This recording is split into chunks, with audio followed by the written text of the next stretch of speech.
Hi all, welcome to SK innovations. இன்னிலிருந்து நம்ம சேனலில் பார்த்தீங்கன்னா 30 நாளைக்கு தொடர்ந்து ஹெல்தியான ஸ்நாக்ஸ் ரெசிபி போட போகிறேன். அதில் ஃபஸ்ட்டு ரெசிபி என்னென்னா சிமிலி உருண்டை. இதுக்கு 2 கப் அளவுக்கு ராகி மாவு, அதாவது கேழ்வரகு மாவு எடுத்துக்கலாம். இது கூடவே 1/2 டீஸ்பூன் அளவுக்கு உப்பு சேர்த்து நல்லா கலந்து விட்டுக்கலாம். இப்போ இதோட கொஞ்சம் கொஞ்சமாக தண்ணி சேர்த்து புட்டு மாவு பதத்துக்கு நம்ம ரெடி பண்ணிக்க போகிறோம். நல்லா சேர்த்து மிக்ஸ் பண்ணிவிட்டு கட்டிகள் எல்லாம் இல்லாத மாதிரி பார்த்துக்கோங்க. நம்ம இந்த மாவை நல்லா பிசைஞ்சிட்ட பிறகு இந்த மாதிரி பிடிச்சி உதிர்த்தோன்னா உதிரணும். பிடிக்கும்போது கொழுக்கட்டை மாதிரி ஓரளவுக்கு பிடிக்க வரணும். இதுதான் இந்த மாவோட கரெக்டான கன்சிஸ்டன்சி. இப்போ இதை இட்லி பானையில் ஆவி வந்ததும் இந்த மாவை போட்டு 10 நிமிஷம் வேக வச்சு எடுத்துக்கலாம். இது வேகிற டைமில் ஒரு மிக்சி ஜாரில் 5 ஏலக்காய், வறுத்த வேர்க்கடலை 1 கப் அளவுக்கு சேர்த்துக்கோங்க. இதை கொர கொரன்னு பிடிச்சி எடுத்துக்கலாம். ரொம்ப ஃபைனாக அரைக்க தேவையில்ல. பாருங்கள், இந்த மாதிரி ஒன்றும் பாதியமாக இருக்கணும். அடுத்து இதோட 1 கப் அளவுக்கு சுத்தமான வெல்லம் சேர்த்துக்கிறேன். இந்த டைமில் மாவும் நல்லா வெந்து வந்துருச்சு. 1 நிமிஷம் ஹை ஃப்ளேம்லேயும் 10 நிமிஷம் மீடியம் ஃப்ளேம்லேயும் வச்சு வேக வச்சு எடுத்துருக்கேன்.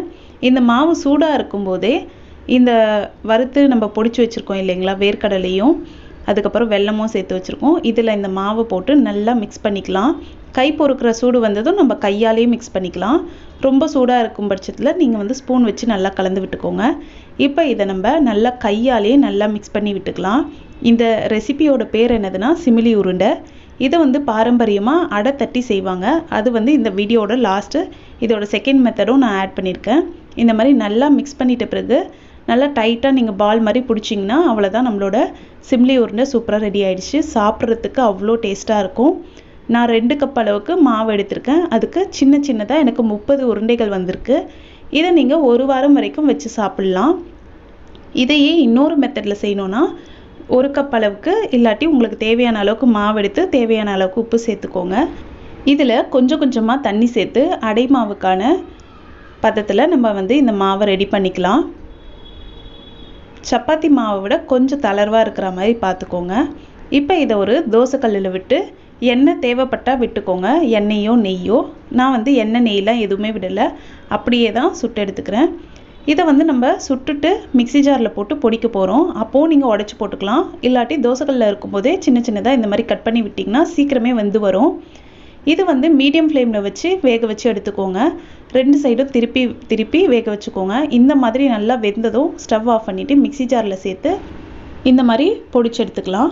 இது கூட 1/2 கப் அளவுக்கு வறுத்த வேர்க்கடலை, 1/2 கப் அளவுக்கு வெல்லம் சேர்த்து கொஞ்சமாக ஏலக்காய் தூள் இல்லாட்டி ஏலக்காய் சேர்த்து அதையுமே பொடியாக அரைச்சி இதோடு சேர்த்துக்கலாம். சேர்த்து நல்லா மிக்ஸ் பண்ணிவிட்டு இந்த மாதிரி பிடிச்சி விட்டால் அவ்வளோதான், சிமிலி உருண்டை ரெடி. இந்த மெத்தடில் செஞ்சிங்கன்னா 1 மாதம் வரைக்கும் கூட நீங்கள் ஏர்டைட் பாக்ஸில் போட்டு ஸ்டோர் பண்ணி வச்சுக்கலாம், கெட்டு போகாது. இதே மாதிரி எண்ணெயிலலாம் பொரிக்காமல் ரொம்ப ஜங்க் ஃபுட்டாக இல்லாமல் ஹெல்த்தியான ஸ்நாக்ஸ் டெய்லி நீங்கள் பார்க்கணுன்னா நம்ம சேனலை மறக்காமல் சப்ஸ்கிரைப் பண்ணுங்கள். இந்த வீடியோ உங்களுக்கு பிடிச்சிருந்தா லைக் பண்ணி உங்கள் ஃப்ரெண்ட்ஸோடு ஷேர் பண்ணுங்கள். தேங்க்யூ ஃபார் வாட்சிங்.